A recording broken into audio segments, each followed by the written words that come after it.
I am extremely fascinated by the Mandela effect. I don't believe for one second that we've slipped into an alternate dimension or that the government is magically changing history, but sharing a false memory with other people is a bizarre and interesting experience that I think can tell us a lot about how fallible memory really is, and show us how our reality is shaped by perception. But there aren't a lot of Mandela effects that mess with my head personally. I think most of them have very easy explanations. But there are two that genuinely get to me. Number one is the Fruit of the Loom logo. That rabbit hole is stupidly deep and complex for discourse about a literal underwear brand. And number two is the subject of this video. I want you to think of the most common trope that exists, like a stereotype when you think about the word trope. I'm willing to bet that at least a couple of you watching thought the butler did it. Now, try to think of a piece of media where that was actually used. There's Clue, obviously, but that was a parody of this trope. What about before that? Anything? Some of you more knowledgeable on detective fiction probably said it originated from the 1930 novel The Door by Mary Roberts Rinehart.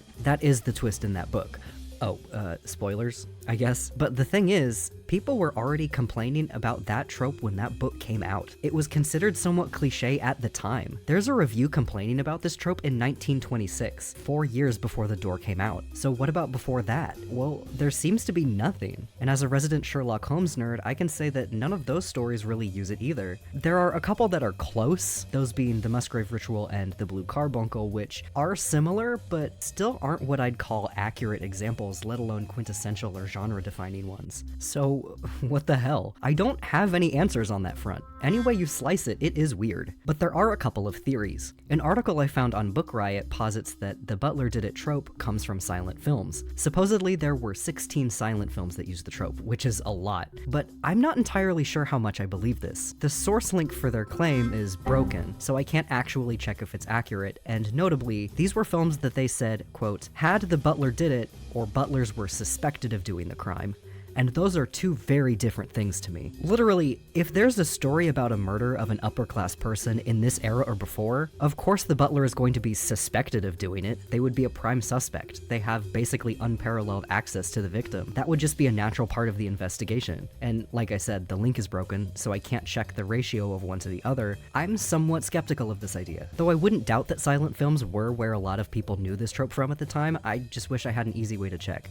Y'all are welcome to do your own research and dig through silent films. I just don't have that kind of time. The other theory they suggest comes from the general fears that the upper class had of their servants. There was a real sentiment of fear in the late 1800s that servants would rebel or otherwise side against their masters in some sort of crime, whether it was committing the crimes themselves or doing something to aid a different criminal like giving them access to the home. It was a genuine class tension that, while never fully bubbling over, very well might have manifested in fiction, but that only makes sense to me if this trope existed, and it seemingly doesn't. And that also still doesn't explain the prevalence of this trope, or I guess this rumor. Even if the class tension was a major and accepted part of life, I don't think it would manifest as a Mandela effect like this without any actual evidence, but I guess it is possible. A third theory that I found while editing this is that it comes from pulp detective stories at the time. Though I tend to think of pulp detective fiction a little later, more like 30s and 40s, it definitely existed in the 1910s and 1920s, and I personally think this is a little bit more likely than the silent film theory because a lot of the criticism and advice relating to this trope written in the 20s was phrased and presented more as literary advice, so I think if it came from anywhere, it likely did come from something written. But again, in terms of fact-checking, I'm running into the same issue I did with the silent film theory. There isn't a centralized list of detective stories that used this trope, and unless I wanted to dig through tons and tons and tons of detective fiction from the era, I don't have a good way to check. Again, if you guys want to do that, you are welcome to. I'd be very curious to hear the results. So out of any, I think that's the most likely, though I think it's still kind of weird that we can't find any easily accessible examples of this today, given how widespread this trope supposedly is.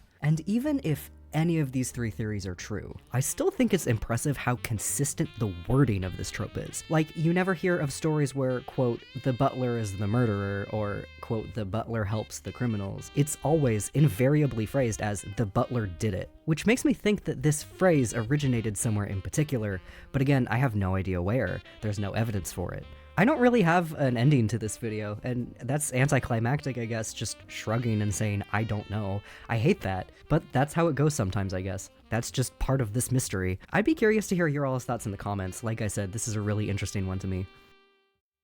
Sorry this video was a little shorter. I think the next few videos I'm going to be doing probably will be a little shorter. It wasn't really my plan, I just have a lot of topics that I do want to talk about. Like, I think they're definitely interesting enough to make videos about, they're just not going to be like 15-minute videos like they usually are. I did consider making a second channel for like shorter 5-ish minute videos, but I've never pretended that this main channel isn't just where I put random projects that I have. So yeah, just an update, I guess. We're gonna have some short videos before we get long ones again. Anyway, that's all for this time, guys. Thank you for watching.